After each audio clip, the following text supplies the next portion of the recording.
Bonjour à tous, je suis ravie de vous retrouver dans cette nouvelle vidéo et comme on a déjà parlé de comment entretenir la queue de son cheval, aujourd'hui on se retrouve pour comment entretenir la crinière. Donc mon cobaye du jour c'est mon cheval hollandais. Le problème c'est qu'on est au printemps, on vient juste d'arrêter de mettre les couvertures, donc le high neck de cet hiver lui a un petit peu tué la première partie de la crinière, mais c'est pas grave, on va faire avec, alors c'est parti. Pour ce tuto, vous allez avoir besoin d'une brosse à crin, d'une paire de ciseaux, et d'un couteau-peigne ou d'un peigne comme vous le souhaitez. Moi j'opte pour le couteau-peigne parce que c'est un petit peu plus pratique à utiliser. Dans un premier temps, je viens me munir de ma brosse à crin pour lui brosser totalement la crinière. Et la petite astuce, c'est de bien penser à rabattre tous les crins du même côté de l'encolure de votre cheval si ce n'est pas le cas naturellement.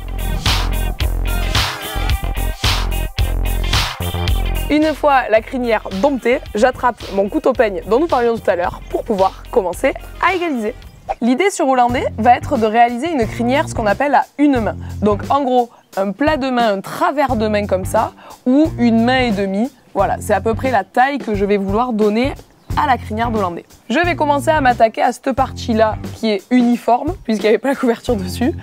Je vais prendre là un petit morceau de crinière, mon couteau-peigne, pousser les crins qui ne me plaisent pas, tenir avec mon pouce entouré autour du couteau-peigne et tirer dessus pour enlever l'excédent.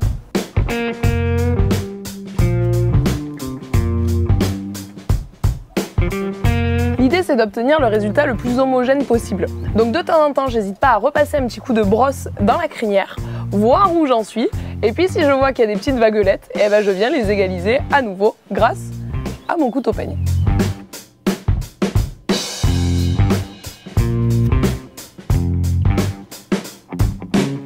Et pour finir sur un rendu impeccable, j'oublie pas de venir fignoler ma crinière grâce à un petit passage de tétière. Donc c'est au niveau de la nuque du cheval, un endroit où on va enlever tout à fait la crinière, donc la couper à ras, de façon à faire un endroit où les tétières de licol, de filet, etc. passeront sans problème. Pour cela, je me munis de la fameuse paire de ciseaux dont nous parlions au début, et comme je suis pas très grande mais que mon cheval fait 1m83, j'ai pas hésité à prendre une grosse mallette de pinçage sur laquelle je vais grimper de façon à voir ce que je suis en train de faire.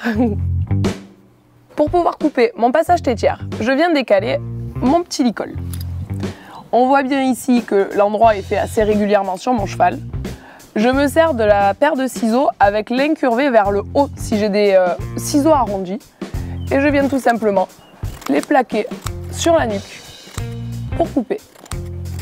Pour un rendu vraiment impeccable sur votre passage de tétière, vous pouvez, pour fignoler, venir prendre vos ciseaux dans l'autre main ou vous placer de l'autre côté du cheval et passer entre les oreilles du cheval pour venir couper les petits bouts restants.